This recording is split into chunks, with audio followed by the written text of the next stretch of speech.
فإن طلقها پس کو چیرې طلاق ورکو د ښځې ته د سړي دریم مخکې ته د دوو طلاقو ذکر تیر شو د نه اوس طلاق مغلظ مراد دی. هغه درې طلاق چې پوره شي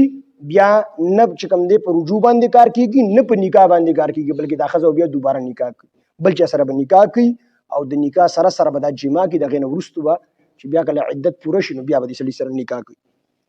فإن طلقها پس کو چیرې طلاق ورکو د ښځې ته سړي دریم طلاق ورکو نو فلا تحل له نو بیا حلال نه دي د سړي دپاره فلا تحل نو بیا حلال نه ده ښځه له د دې سړي دپاره من بعد وروستو د دینه حتی تر دې پورې تنکحه چې دا ښځه نکاح وکړي زوجا غیره د دویم خاوند سره تر هغې پورې دا سړی بیا نه په نکاح اخیستلی شي نه په رجوع سره ښځه کولی شي تر څو چې دې د بل خاوند سره نکاح نه وي کړی بل خاوند سره نکاح نه وي کړی. فإن طلقها پس کو چرې طلاق ورکو د ښځې ته د دویم خاوند نو فلا جناح نو بیا هیڅ ګناه نشته دی علیهما په دې دواړو باندې ان یتراجعا چې دواړه رجوع کړي نه دواړه نکاح وکړي. رجوع نه مطلب دلته څه دی چې دواړه یو بل سره نه مسله دا ده چې ده ورله درې طلاق ورکړه دا اوس دی په یو قانون نشي اخیستی نه په رجوع اخیستی شي نه په نکاح دا ښځه به ځي بل چا سره به نکاح کړي د عدت نه وروستو چې کله د هغه سره نکاح وکړي جما وشي یا خلوت صحیحه وشي نو د هغې نه وروستو کو چېرې خاوند ورله په خپله خوښه باندې طلاق ورکو یا خاوند مړ شو نو د هغې نه وروستو چې عدت تیر شو دا ښځه راشي دا خاوند بیا اخیستلی شي خو شرط په ورسره نه ږدي. بعضې خلک طلاق ورکړي درې طلاقه ورکړي یا سل طلاقه ورکړي نور خو واقع کېږي نه خو درې خو واقع شي که نه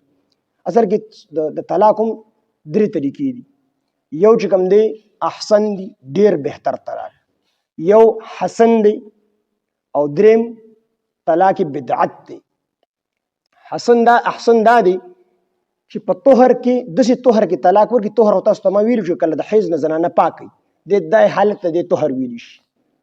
په داسې طهر کې طلاق ورکړي چې په دغه طهر کې د خپلې بیبي سره جما نه وي کړی یو طلاق ورکړي بس او بیا د دې انتظار وکړي درې حیضه د هغې تیر شي طلاق باین واقع شو بس یو طلاق ته بس خبره ختمه شو بس دا ښځه اوس بل ځای کې نکاح کولی شي دا طلاق احسن دی بهترین طلاق دی. دویم طلاق هغه دی چې ښځه دا خاوند ښځې ته په یو طهر کې طلاق ورکړي بیا چې کوم دی حیض ورته راشي د هغې نه وروستو بیا طهر راشي پاکي په دویمې پاکۍ کې ورته بیا طلاق ورکړي بیا چې کوم دی هغه پاکي تېره شي حیض راشي بیا دا ښځه پاک کشي نو په دریم طهر کې ورته دریم طلاق ورکړي دریم ته حاجت نشته خو بهرحال چې دی ورکړي دا هم طلاق حسن شو دا هم گزاره کوي. او دریم طلاق بدعت دی هغه دا دی چې په یو لفظ سره درې طلاق ورکړي یا په یو طهر کې درې طلاق ورکړي